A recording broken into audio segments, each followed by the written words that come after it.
Started. All right. Welcome back, everyone, to the GDFL podcast hosted by your truly, the Commissioner Andrew Korn. And this week we have Shrew joining the show. Welcome back to the show, Shrew. Thank you. Happy to be here. It's always a pleasure to have you on. Just a couple of Andes. Just a couple of Andes. I have not said that in a long time. Yeah. Don't ever forget it. Oh, I absolutely won't. Yeah. So we had a big week of action across the GDFL this week. Like I mentioned in last week's show, every team in the playoff picture was against another team in the playoff picture, and every team not in the playoff picture against a team not in the playoff picture. So starting here at the top, Trevor beat me 137 to 104. Stun beat Ryan 131 to 107. Shrew beat Jake 122 to 99. Levi beat Sokol 111 to 93. Beans beat Logan 131 to 63. And then in our game of the week, Chaz beat Mark 163.96 to 162.62. Absolutely high scoring game. So. Well, what stands out to you here, Shrew? Obviously, you said it with the game of the week between Chaz and Mark. Obviously, the highest scoring game, the tightest game, the game that came right down to the end on Monday night. Uh, that's why you play fantasy for matchups like this. And to see it come right down to the wire, that's pretty exciting. Yeah, no, yeah. Mark's still on this absolute tear right now too. That's a really tough loss to take, scoring 162 points. Like I imagine, Oh I yeah, if I were to put every score in an Excel sheet and like sort it by highest total, I imagine that's in the top like 2% of scores like ever. That's a tough loss to take. He's taken a bunch of them like that this year too. yeah, yes. Sometimes things just don't go your way. Yeah. Yeah, so then I had a few notes I just wanted to talk about some of these teams. Joe Flacco is absolutely popping off. I am a bit stunned with the way he looked with the Browns. It turns out being in a good offensive ecosystem can make you look a hell of a lot better. Yeah, he's doing Absolutely. It, a very it good it job. speaks a lot to how good quarterbacks can look when they just throw the ball to their best players. Like Yeah, sometimes it really is that simple. Just get the ball to Jamar Chase, get the ball to T. Higgins. Good things can happen. yeah, absolutely. Yeah, and like I think something I was seeing is that he just isn't taking sacks either. He's just like 2 seconds in the pocket, makes his reads, and then just rips it. So. That's what you need to see. No, it's working. Like he's having an incredible fantasy season so far, and it's just a bit shocked to see it. Yeah, and then another one, both Caleb Williams and Brock Bowers absolutely popped off for you this past week. And that was pretty much more than half of your fantasy points when you beat Jake. Yep, I absolutely needed those guys to perform. The rest of my team was going through a little bit. You probably saw my group me message in response to Jake's little jabs in there. And sure enough, uh, the guys that I needed to come through came through for me. It was my 2024 draft picks, number one and number six. Those were the guys that I'm going to rely on for the long term for my team, and they really helped me get the win last week. Hmm. Absolutely. No, I'm sure it felt good. Brock Bowers coming back from that lengthy time off to have him just absolutely just pop off. Absolutely, and I think he's going to keep doing it this year too, especially with them trading Jacoby Myers. Yeah, we'll talk about that more in a bit, but yeah, that I think Bowers is probably about to feast the rest of the season. Yeah, some Yep. of the notes I had for Sokol and Levi's matchup. Sokol benching Amon-Ra was quite the questionable decision. Arguably the most questionable, no, the most questionable decision all season. I know the Vikings defense has been good against pass catchers, but yeah, still haven't really heard an explanation on that one yet. Did we figure out that was on purpose? So I like was monitoring. I saw it earlier in the week that he wasn't in his lineup.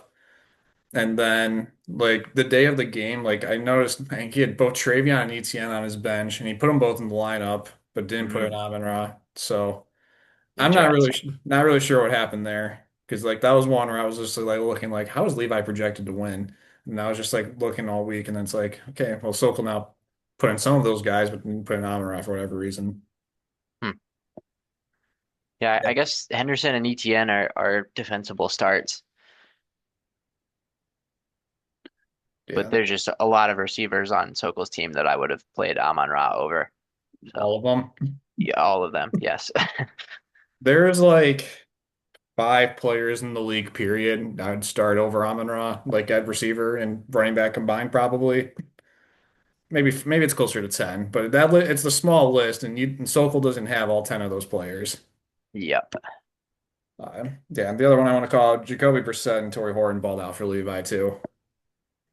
Yeah, Brissett's looked good with the Cardinals the past couple starts. Yeah, I think it's another one of those. Just get your good players the ball. And he's Hmm. been feeding McBride and feeding Marv.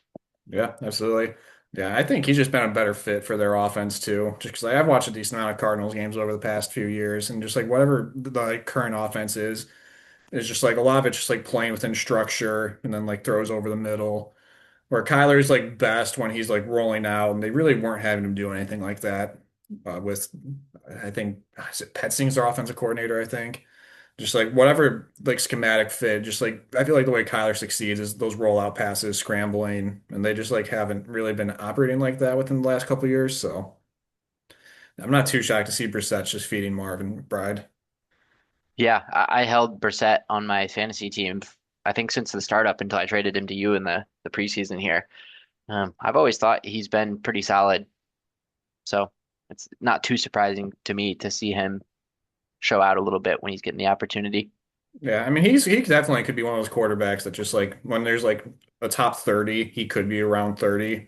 It's just like Yeah. when you're a team trying to like maximize a championship window, you're not going to throw out the 30th best quarterback and see if he's going to lead you to a title. But like he absolutely could be one of the best 32 in the league. Yeah. Yeah. I don't really have anything much I want to say about Beans and Logan's matchup. There's nothing else to say about Logan's team that hasn't been said at this point. Um, and then Beans had both T. Higgins and Chase Brown pop off. That's the note I had. So. Yeah. That Bears Bengals game was just good for everybody to show out. Oh, that reminds me. How the fuck did Roma Dunze have zero fantasy points in a game where the Bears scored 47 points?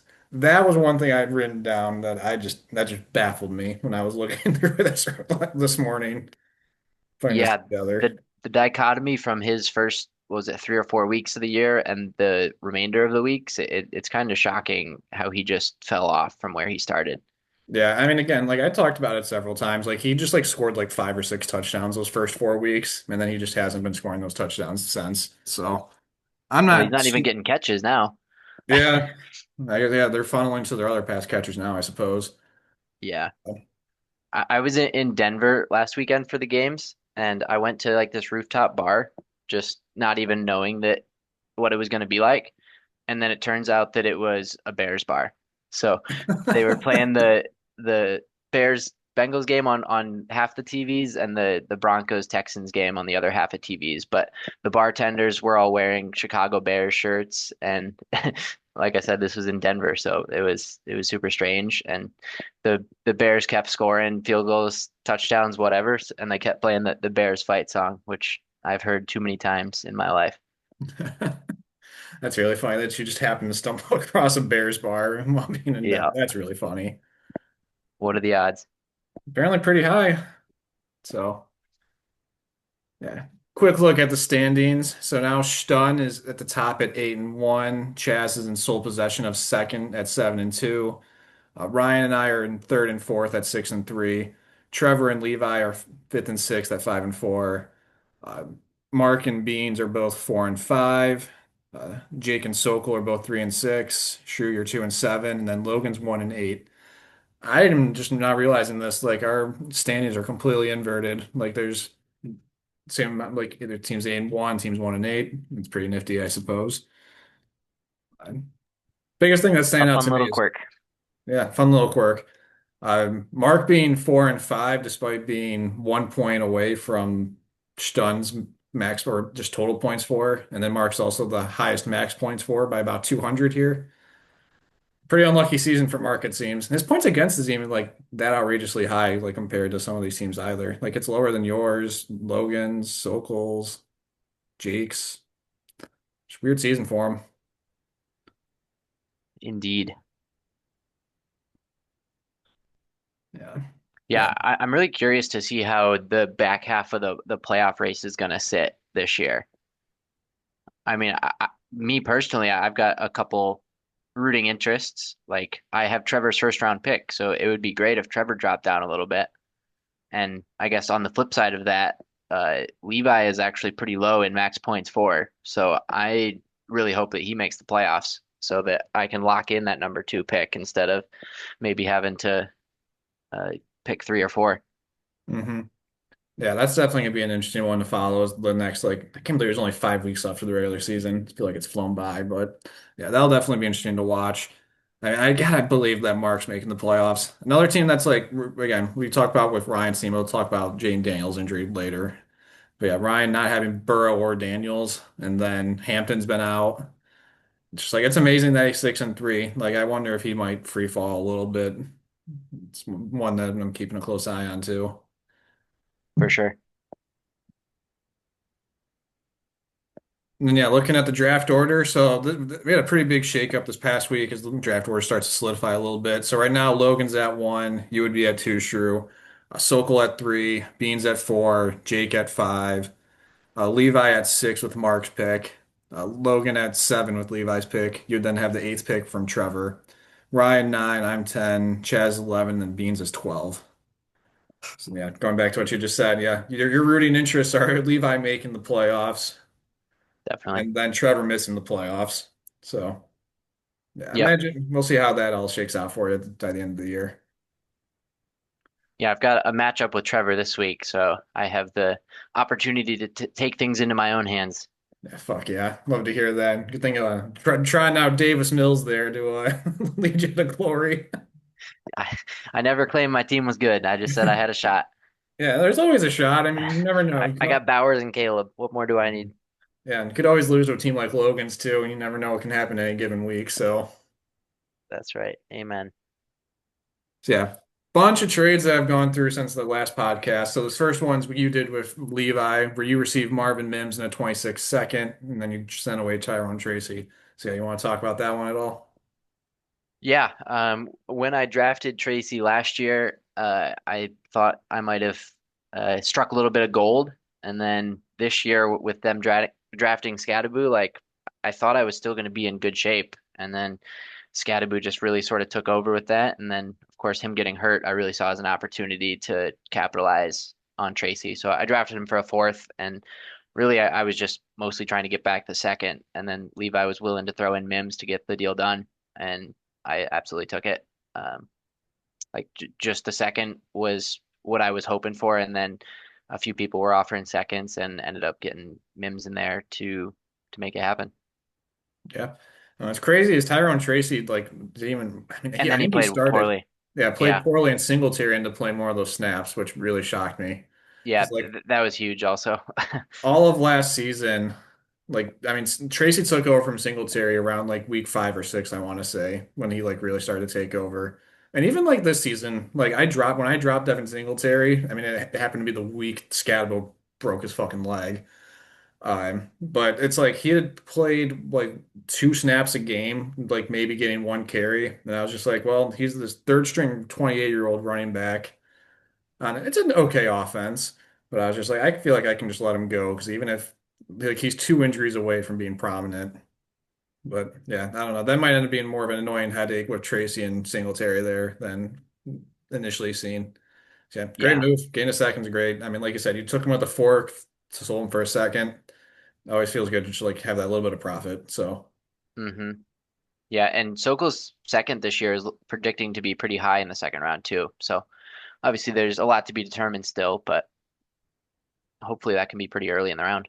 yeah, I mean, right now that'd be the 203 based off of what the draft order is. So I mean, Yep. really this like 3 through like 5 and 6 could fluctuate so much still based off max points.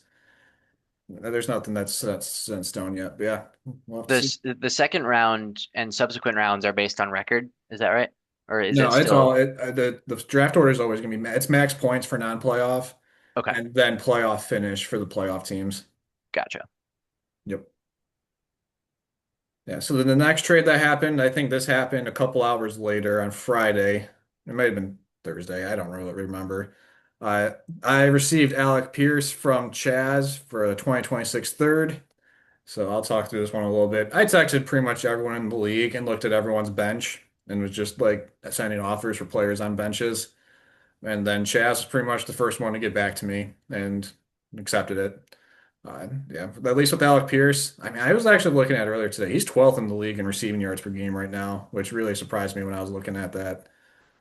I think I ended up getting that was pretty good value for me to get him. And I can't believe I'm saying this about the Colts offense, but the Colts offense is pretty good right now, and it feels good getting a piece of a good offense in fantasy.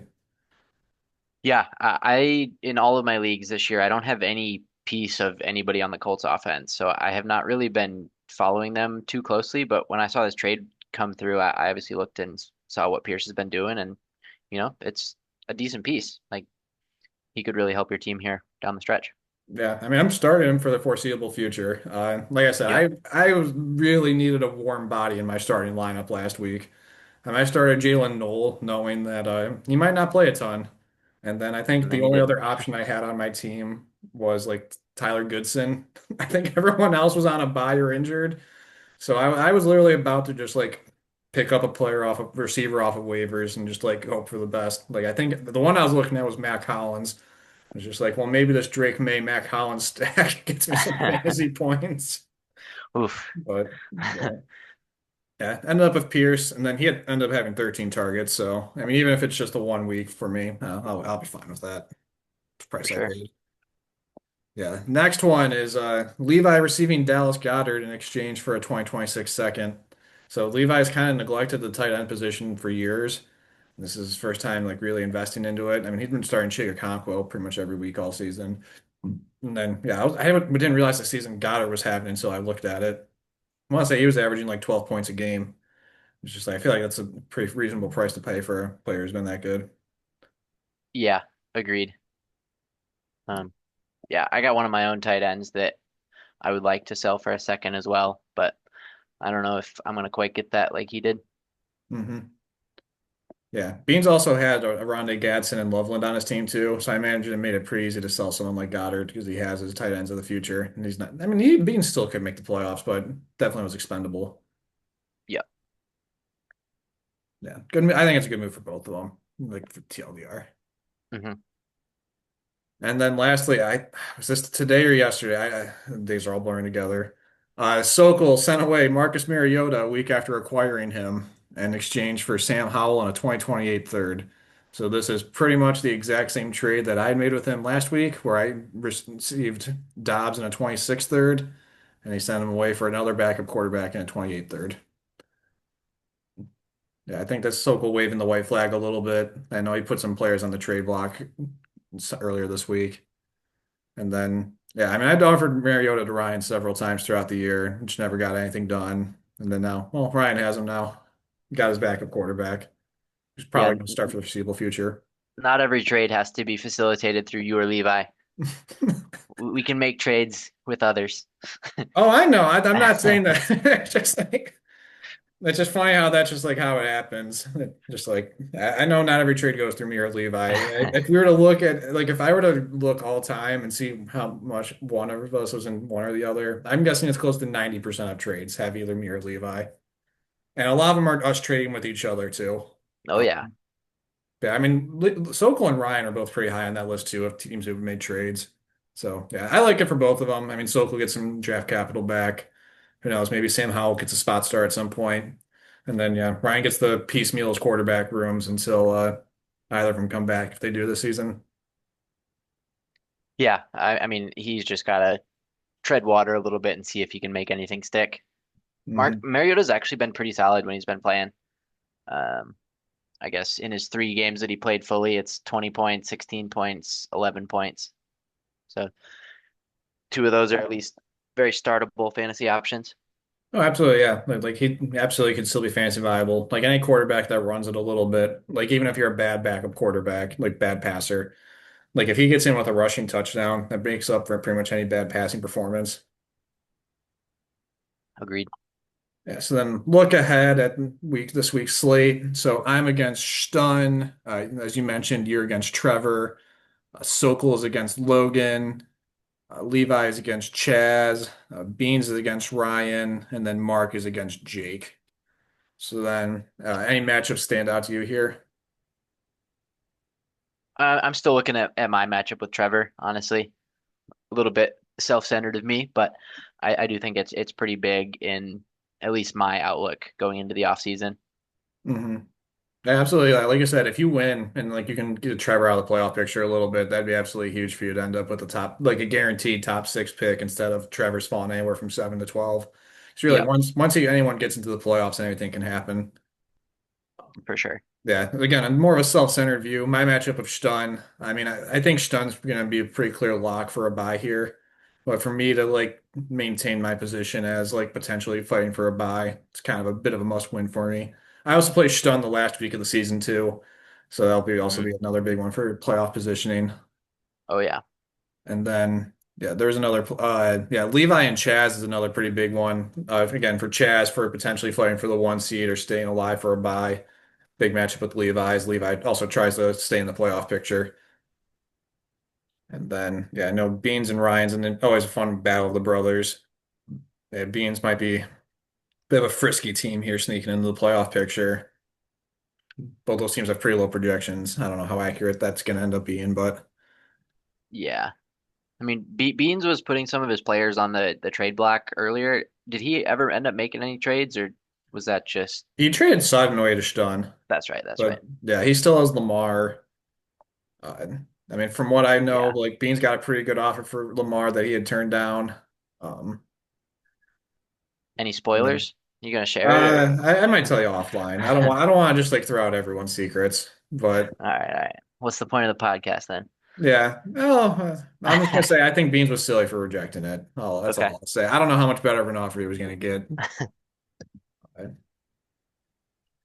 But yeah, I think that I mean Sokol's probably I mean he got his bye week against Logan this week. So again, if he's trying to tank, it's gonna be hard when you're 4-6 and it's just like kind of stuck in that no man's land of could string together a few wins here and still make the playoffs, but like 7, 8 wins is usually around what I would expect to make the playoffs, and he'd pretty much have to win out from here. Though I remember looking at Sokol's schedule earlier, and it was pretty much non-playoff teams the rest of the way. So that's one I'll definitely be interested in seeing how he does. Logan's 98 point projection's got to be one of his highest of the year so far, right? Yeah, I mean, so Brock Purdy's in his lineup again, but he hasn't been Mm, playing. So as soon as Brock Purdy's ruled out again, it's going to drop 20 more points or whatever it's going to be. Yeah, I mean, 98 is a pretty okay. respectable projection, though. Like, it's not like his team's been bad, but like really, like if Brock Purdy's played at all this year, like his team wouldn't look nearly as bad as it actually has been. Yeah. So yeah, well, now we're gonna do this is the second half of the show is just gonna be us talking some NFL trade deadline reactions, just some news around the league, what's been going on, some look at the standings, playoff pictures, all that fun stuff. So I have this graphic that I pulled up of the current playoff picture in the NFL. Just to go through the NFC, the one seed is currently the Eagles, followed by the Bucks, Seahawks, and Packers, and then Rams, 49ers, and Lions round out the NFC playoff picture. In the AFC, the Colts are currently the one seed, rounded out by the Patriots, Broncos, Steelers, and then the Bills, Chargers, and Jags are the wild card teams. So, I mean, first thing that stands out to me is it feels like the year 2014, seeing the Colts, Patriots, Broncos, and Steelers leading the divisions. It's funny that's like, oh yeah, Andrew Luck and Brady and Peyton Manning and Ben Roethlisberger. It's like, oh Big yeah, those time guys are throwback. they're all back. It's fun seeing those teams still in the playoff picture. And then the other one, the Chiefs not being in the AFC playoff picture this late in the season is kind of jarring. Hmm. Yeah, I think the biggest surprise in the AFC for me is the Colts being the one seed. Like, I think anytime you have Jonathan Taylor on your team, like there's a potential that you can be a fighting for the playoffs team, but to see them at the actual number one spot is kind of remarkable, especially with the uncertainty they had going into the season with their starting quarterback. I mean, I feel like even through the middle of August, we didn't know if it was going to be Richardson or Daniel Jones. And then now for Daniel Jones just to be out there absolutely balling, it's kind of crazy. Yeah, I mean they do have a good but like I said with Jonathan Taylor, but even like the receivers between Pittman, Downs, and Alec Pierce and Tyler Warren, like they really did have a good group of pass catchers there, and like their defense has taken a bit of a leap this year too. Yeah, I'd never expected Daniel Jones to have this kind of a season. It's kind of it's yeah, like you said, it's remarkable seeing the Colts as the one seed, and like they're dominating teams too. It's not even Hmm. like they're like the just like cardiac cats type of team. They're like thoroughly beating these teams. I know they just lost to the Chargers this past week, but man, they've looked good. Yeah, that was a weird game against the Chargers. It felt like the Chargers like really locked down on stopping the run game and then just let Daniel Jones throw for a ton of yards and try to, clamp down when it mattered. Hmm. I think they have three receivers with over 100 yards, or they had a ton of receiving yards Yeah. through the receiving core. So I don't know. Maybe that's going to be the way teams go moving forward against the Colts. Hmm. Yeah, and I don't even think every team's gonna have the personnel to stop a run like that, though. Allegedly, because the True. Chargers did, but yeah, any given Sunday, anything can happen. Yeah, I mean, if this were the current playoff picture, I'm looking at that Bills Steelers matchup, and that feels like the most obvious, like Bills like 27-10 win ever. Uh, well, I mean, I really still think the Steelers win that division, and I think they're going to be a first round boot no matter who they play against. Yeah, it is hard to count out Aaron Rodgers in a one game situation, even now. I'll count him out. He sold in the fantasy championship last year. He's dead to me. I'm starting him this week though because Dak's on a bye. But anywho, He's pretty live to you then. he's live to me this week. But I mean, if this was the NFC playoff picture, like those would be some fun matchups. Lions Bucks has been great the last few years. Seahawks Niners would be a great rivalry renewed in the playoffs. Rams Packers would be a fun playoff game. NFC is looking pretty loaded this year with these teams. I had the exact same thought. The NFC just feels really deep with teams that any one of them could probably make a run to the NFC Championship game, and then even a couple that aren't in the playoff picture. Like it's really going to be sort of a fight and matchup dependent once you get into the playoffs this year. Yeah, It's kind of absolutely. crazy to see the Lions down there at 7. Like if I feel like we've had a pretty good season, and obviously not as great as it was last year, but it feels like we're better than, the seventh best team in the NFC. So we're gonna have to stack some wins here moving forward. Yeah, I don't think the 49ers have had their bye yet, if I'm not mistaken. Or maybe they have. No, they definitely haven't because I was looking at that earlier today trying to figure out some stuff. Yeah, Yes, I know they like have I think not, like the Packers are 5-2-1, I think, and we're 5-3.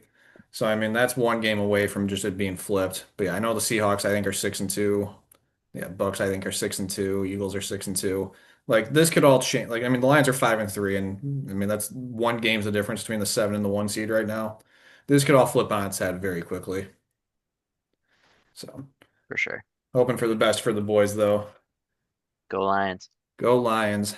And then some NFL news. So first we'll talk about the trade deadline.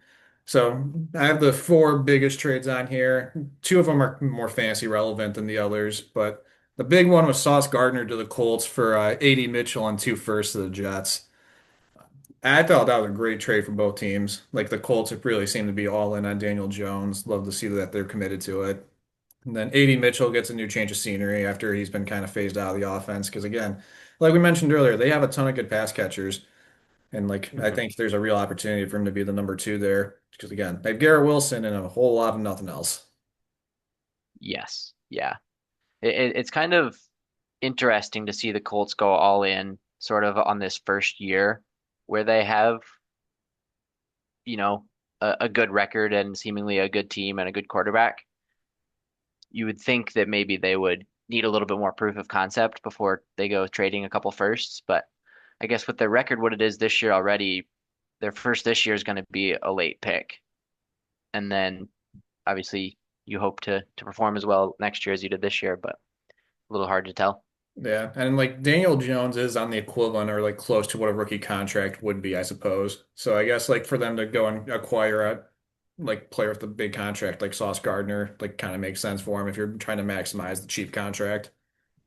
Yeah. Yeah, I love it. I like it when teams are aggressive. I think it's awesome to see. That just the NFL teams usually aren't this aggressive midseason. This feels like something you would do in the offseason, but hey, I love it. Yeah, the other big defensive trade was Quinn Williams to the Cowboys for a first and a second, and Mozzie Smith, I think. So yeah, Jets had a great trade deadline, getting stacking assets, getting all these picks. Hope Aaron Glenn gets another season there with how gutted their roster looks now. Yeah, at this point, you can't even blame him for whatever their roster looks like and whatever their defense looks like. There's Hmm. just not a lot of bodies in there that can really help them win games. Yeah, it's just like I mean, I'm not gonna say I'm an expert on this Jets defense, but that Jets offense has no weapons surrounding Justin Fields. Garrett Wilson's really good. Mason Taylor's had a fine rookie season. Brees Hall's been good, but yeah, there's just a lack of depth amongst their skill players. I really do think it's sort of maybe just the quarterback a little bit. Like obviously you would want to have more than one viable receiver, but like you said, Brees has been solid and Mason Taylor has shown some flashes too. So I think it's maybe not as dead as people think it is. Yeah, I mean, I've been huge on Justin Fields for fantasy for years. I acknowledge he's not a good real life quarterback, and I think a lot of the same issues he's always had is just holds on to the ball too long and doesn't do a good job like processing and reading the defense. I mean, that's just yeah, you can't if you can't get the ball out quickly. I mean, we've seen that with the Bengals, like we were talking about Flacco earlier. Flacco just gets the ball out quick. Uh, If he just Pace and doesn't do that, space. take sacks. Yeah, then some interesting ones for fantasy are the Rashid Shaheed to the Seahawks and then Jacoby Myers to the Jags. Yeah, at least with Shaheed to the Seahawks. I know he reunites with Clint Kubiak as the OC there.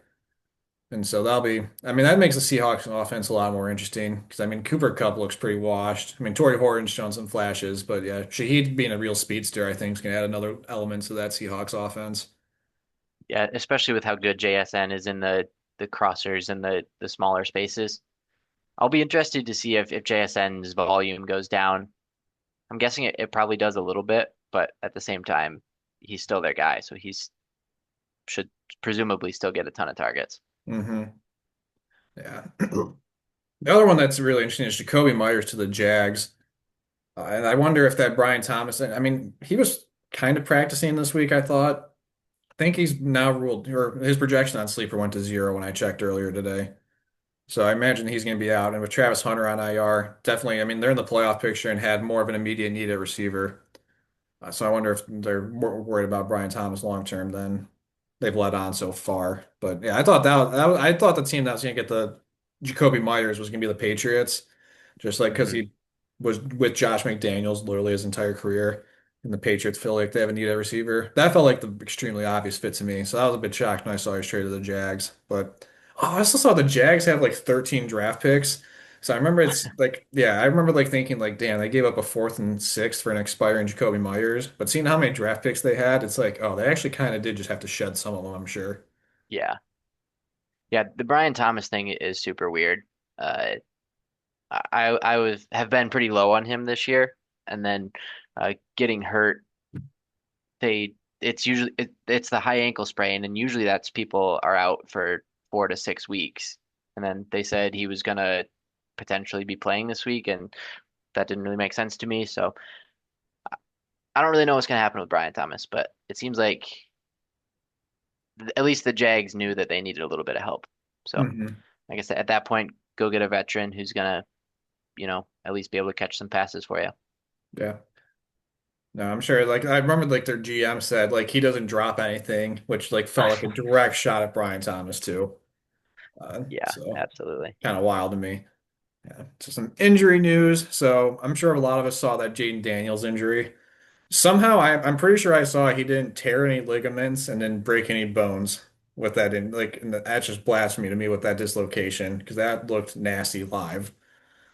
Uh, Seemingly For sure. everything's intact for him though, which is good for him. Maybe he could come back by the end of the year is kind of some of the things I've been seeing today. I just can't believe that his elbow is like seemingly okay after how gross that dislocation looked. Yeah, the body's a weird thing. I am not even gonna pretend to understand it, but sometimes you just see things that are just completely unnatural, and that was one of those. Hmm. I Yeah. agree. It's shocking that nothing is broken or torn. Yeah. Man, that was just weird. Another weird one is Kyler Murray being on IR now. Uh, Practiced Yeah. the last couple weeks in limited fashion and now is on IR, which I strange. I think a lot of it's just like the optics of that like Myers or Brissett has just looked better running that offense than he did. And it just like saves face with Kyler a little bit. Um, Hmm. yeah, just a weird situation. And then yeah, Bucky Irving and Chris Godwin have been like on the injury report, not on IR for weeks now. Neither of them are still practicing, which I'm wondering why they just didn't put them on IR a month ago when they were both injured. But yeah, that's another one I've been monitoring. And then yeah, the big one of the weekend was Tucker Kraft tearing his ACL, which I know that's a bummer for you because I know you'd been relying on him a bit. He'd been awesome. Yeah, yeah, he would have really helped me in my quest to beat Trevor this week. But at the end of the day, like I'm sort of in the market for injured players. I just wish that they weren't my players. Uh, so it's a weird one that I don't know how to feel about. So Yeah, I mean, it lowers your max points. It just also sucks that, yeah, I mean, the timing, he probably will be back at the start of next year, if not pretty early on. So I guess that may be the silver lining. But yeah, it could be, but you can also never take knee injuries with a true certainty. oh, So absolutely. Yeah, I know this is around the time Diggs tore his ACL last year and he ended up being back week one. hmm Yeah, I wonder yeah, if this he'll is be the, back, but he might not be the same. yep. Yeah, and then the other one, I wonder if Brock Purdy might finally be back. I feel like he's another one for like a month now. I mean, he's been injured pretty much the entire season. Hasn't started since like week two or three. And then she's been Well, like, I oh, think it's the same injury, right? Like he got hurt and then yeah, rested a week and then tried to play the next week and then hurt it worse. yeah, I think because he had turf toe, and I think Yeah. like it, just, yeah, he re-aggravated it, and then I don't think it's as severe as what Burrows has been, but yeah, that's another one where they've just been kind of like vaguely like, oh yeah, he's injured, he's practicing, he's gonna suit up, but he's not gonna start. We're still starting Mac Jones. Another weird situation, but I mean, if he's not 100%, just not playing him, I suppose. Apparently Shanahan said today, quote, "Yeah, pretty confident we'll see him this year." On So Brock Purdy, on Purdy. that's encouraging. Okay, whatever. Again, I'm guessing Logan doesn't really care because he's trying not to win anywho. Yeah. So, I don't think Logan has anything to worry about. yeah. Yeah. And the last thing I have on here is some buys. So, this is actually a pretty big week for buys. Bengals, Cowboys, and Chiefs offense are all some fancy gold mines. Titans are on this list too. They are a team in the NFL. I really don't like, I mean, I know you have both of their running backs, but it's just like, there's really not like any startable pieces on that Titans offense. Like, Cam Ward would not, like, he's not really a startable quarterback unless you have to. Now those running backs in a timeshare, like they're fine as like your last flex, but that's about it. And then I wouldn't start any of their receivers. Yeah. Io Manor has actually been a little solid, although he hasn't quite broken out in the way that I have expected him to. Yeah, I think a lot of their offense is just horrible. Yeah, I'm just crazy that like we start 120 players in our league every week, and for me to say like I don't know if any of their players are startable, and it's like really every offense on average has that'd be like almost four starters. That's wild. That's just like Yep. nothing startable. All right, so we got about a minute left. So Zoom actually gave me a warning this time, which ending abruptly. You have any final thoughts you want to share before this thing wraps up? Yeah, I'm open for business on trading specific players probably after this week and not before this week, but that includes like DeMarcado for probably a third, Njoku, Jennings, Parker Washington, Pollard, any of those guys can probably be had for a second, or if you're taking a couple of them, maybe a second and a third. All right, yeah, sure has a PSA out there that he's open for business. I also might be trading for players, not this week because I have a starting lineup this week, but as soon as one of those guys gets hurt or I have some bye week issues, might be interested in some of those guys. PSA for the whole league, though. So, yeah, thanks again for joining the show, Shrew. Nice having you. And thank you for everyone for listening to the GDFL podcast. I'll see you all later. Go Lions.